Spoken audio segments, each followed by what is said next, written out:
Aplikasi teknologi embriogenesis somatik berbasis bioreaktor merupakan salah satu terobosan Balai Penelitian Tanaman Hias yang terletak di Cianjur, Jawa Barat. Teknologi ini digunakan untuk mengatasi benih bermutu anggrek jenis Dendrobium yang masih terbatas. Proliferasi kultur skala massal dengan peningkatan produktivitas dan kapasitas produksi yang lebih besar dapat dilakukan dengan menggunakan sistem kultur cair dalam bioreaktor. Adalah Dr. Fitri Rahmawati selaku peneliti ekofisiologi yang mengembangkan penelitian tersebut. TV Tani berkesempatan untuk berbincang tentang proses kultur jaringan yang diteliti oleh beliau. Nama saya Dr. Fitri Rahmawati, saya salah satu peneliti ekofisiologi di Balai Penelitian Tanaman Hias. Kebetulan penelitian saya menghasilkan satu inovasi teknologi yang bisa dikatakan mungkin unggulan saat ini untuk di bidang perbanyakan benih, Bu. Saya dengan teman-teman berhasil menemukan inovasi teknologi perbanyakan benih skala massal pada benih anggrek, khususnya Dendrobium, melalui teknologi embriogenesis somatik berbasis bioreaktor. Oke, awalnya di sebelah sana tuh, Bu. Awalnya sih dari tanaman ini ada tunas di sini. Ini namanya sumber eksplan. Eksplan itu sumber bahan tanam. Nanti setelah ini diambil mata tunasnya, kita kulturkan sebagai namanya kultur starter ya, Bu ya, menghasilkan satu bentuk jaringan kalus. Kalus itu namanya itu jaringan yang membalas secara terus-menerus, terus dia memperbanyak diri. Nah, dari situ kita perbanyak, namanya kalau di istilah ilmiahnya proliferasi. Bisa menggunakan kultur padat, bisa juga menggunakan ini yang namanya ini shaker. Shaker ini kultur cair, fungsinya untuk menggerakkan eksplan yang ada di dalamnya, kalus yang ada di dalamnya untuk memperbanyak diri. Jadi jumlahnya yang sedikit bisa berlipat-lipat menjadi banyak. Nah, ini adalah termasuk teknologi yang masih semi konvensional. Nah, yang lebih modern lagi, massalisasi dengan menggunakan alat bioreaktor ini. Dari starter ini, kita perbanyak lagi skala massal secara otomatis dengan kapasitas yang lebih besar. Jadi jumlah benih yang akan dihasilkan pun bisa lebih banyak lagi. Mungkin itu keunggulan dari teknologi ini. Gitu.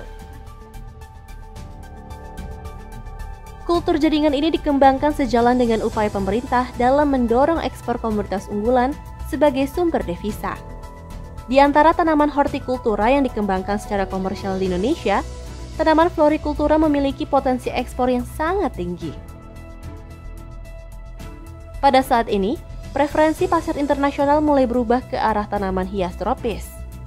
Ya, anggrek itu kan maksudnya permintaannya sangat banyak.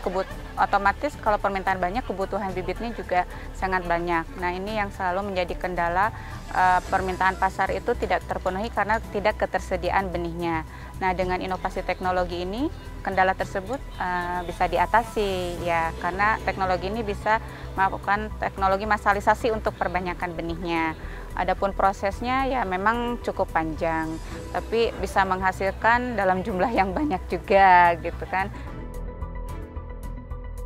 Ada pula tantangan yang dihadapi oleh peneliti di Balai Penelitian Tanaman Hias, di antara lain proses yang cukup panjang yakni sekitar 21 hingga 24 bulan. Namun, Fitri percaya bahwa Kementerian Pertanian akan terus mendukung adanya penelitian di bidang pertanian yang memajukan Indonesia. Dalam menghasilkan inovasi ini sudah barang tentu banyak tantangannya ya, terutama namanya penelitian, berarti kan kita harus mengoptimalkan semua faktor yang pendukung yang ada di dalamnya, kesesuaian media, terus adaptasi sikalusnya sendiri dalam lingkungan tumbuh yang berbeda. Nah, yang lebih jelas yaitu kalau di kultur cair, kendala utamanya itu adalah browning atau pencoklatan, karena ada stres oksidasi, karena dia terendam secara terus-menerus dalam media cair. Tapi kendala tersebut bisa coba kita atasi dengan menambahkan misalnya seperti zat antioksidan, walaupun memang kadang tetap belum ini, tapi bisa menekan, bisa mengurangi. Dan ini kalau untuk anggrek Dendrobium sendiri sebenarnya faktor pencoklatan atau browning ini tidak terlalu tinggi dibandingkan jenis anggrek lainnya. Makanya dia lebih adaptif di kultur cair, itu lebih relatif lebih mudah dibandingkan jenis anggrek lainnya. Gitu. gitu. Tapi kalau faktornya tidak sesuai, yaitu tadi pertumbuhannya lambat, terus terjadi pencoklatan kalus. Di sini fungsinya riset kita harus mencari medianya yang cocok seperti apa, lamanya perendaman berapa lama, terus perbandingan antara eksplan kalusnya dengan media yang terendam itu juga harus sesuai gitu.